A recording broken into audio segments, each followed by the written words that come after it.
defined in Wikipedia are pseudoskeptics, that is James Randi devotees, who believe the simplistic notion that religious people are just irrational and only deserving of online sneering and jeering and pity from more evidence-based thinkers, like their superior, skeptic selves. Here offered is an explanation of a huge difference between them and you, the skeptic, and the religious person, which reveals the religious practitioners as being highly likely more evidence-based thinkers than your own skeptic self. The explanation is quite simple. A finding has been that people who have had paranormal experiences, or know someone who has, readily and happily take to scientific evidence of the paranormal, such as telephone telepathy, knowing who is calling, is scientifically proven and done by millions of people daily.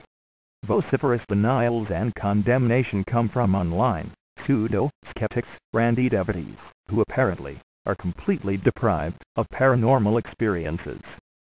So they just can't imagine it's possible. But to the James Randi devotees, it may be worth listening to how religious people are motivated, often in large numbers, by personal paranormal experiences that they never speak of to anyone. Paranormal experiences beyond the comprehension of deprived skeptics. Now prepare to be astonished, skeptics. At least 50% of people report, in surveys, they hear internal voices, or disembodied voices.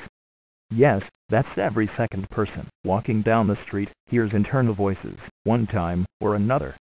The voices may only say one sentence, one piece of advice, in times of grave threat or crisis.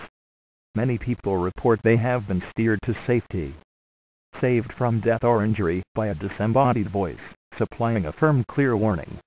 Coming so close to death or injury, people recall these events, dwelling on them for decades. Some people have this experience numerous times, and it becomes for some not just a crisis-triggered event, but a daily normal happening, simply by daily repetition. Evidence-based thinkers, presented with this daily evidence, will likely piece together an explanation, and one possibility is, theirs is a religious experience. Comes from being surrounded by churches etc. in almost every town. Now, is that such a bad first explanation? Dear skeptic, it's not irrational, it's evidence-based thinking that you praise yourself for doing, dear skeptic. But the skeptics deprived of this internal experience evidence cannot comprehend what's happening to these other average people.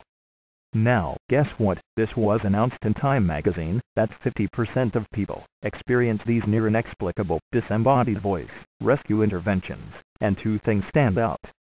1. Religions can't explain them, and don't. 2. And they occur in all religions, ethnic groups, and even to atheists, rich and poor. Conclusion, it's not a religious event. It's completely natural, and very widespread, but it hasn't happened to you yet, dear skeptic. That's all. So maybe you just have to wait. You are simply deprived of this experience so far, which puts many others ahead of you in this warning voice life experience, and they look to a few places, including religions, for explanation. Wouldn't you, dear skeptic?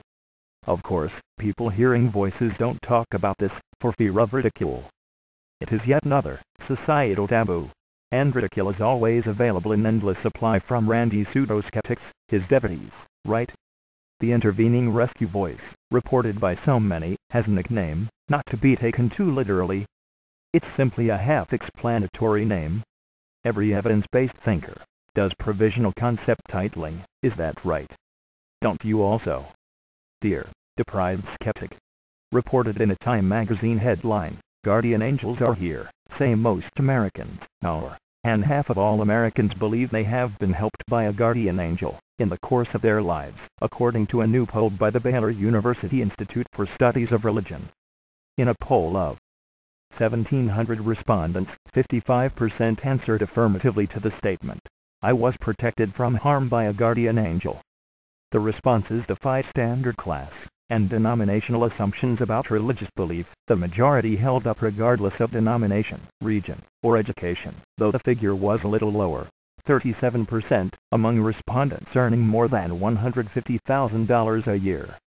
The guardian angel encounter figures were the big shocker in the report, says Christopher Bader, director of the Baylor survey, that covered a range of religious issues, parts of which are being released Thursday. in a book titled What Americans Really Believe. In the case of angels, however, the question is a little stronger than just belief. Says Bader. If you ask whether people believe in guardian angels, a lot of people will say, sure. But this is different. It's experiential. It means that lots of Americans are having these lived supernatural experiences. What's interesting about the Baylor findings on guardian angel experiences is that they cross all boundaries. They have scriptural weight, in Psalm 91, and elsewhere. They are clearly experiential. Real as in reality, dear skeptic, you are just deprived. The cross-spectrum legitimacy of the notion of angelic interventions may free Americans to engage in the kind of folk faith that is part of almost any religious system, but is not always officially acknowledged. But it's definitely evidence-based thinking, by every second person reporting similar events. So are religious people really as irrational as skeptics hope and claim? No, their undisclosed motivation is likely to be these internal natural rescue experiences, which reveal something mysterious and powerful cares about them. But what is it? So, they go looking, researching these experiences that skeptics never seem to have, give these luckier people some insights, suggesting answers might be found in religious practices. So their interest in practicing religion may be entirely due to secret personal experiences that skeptics have not had yet, putting religious people in the superior position of possession of more evidence than skeptics. Quite contrary to James Randi's teachings, personal experience is the most meaningful evidence. It's all our life is, dear skeptic, personal experience. And 50% of religious people have more precious life experience than you, dear deprived skeptic. So skeptics, maybe you just have to wait for evidence to come to you.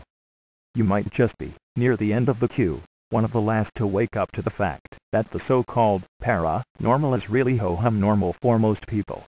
Bad-mouthing religious people, likely already ahead of you in experience, is simply thoughtless destructive ignorance, personified by you. Quite an ugly career choice, nothing to be proud of. So far, dear skeptic, you have been left out of major human experiences, and we wonder why. Maybe you are doing something wrong? That ugly career choice online may be tormenting religious people. Perhaps it blocks your own personal growth and receptivity to refined influences. And quite contrary to James Randi's teachings, personal experience is the most meaningful evidence. It's all our own life really is, dear skeptic, personal experience. Surely, you don't want to argue about that.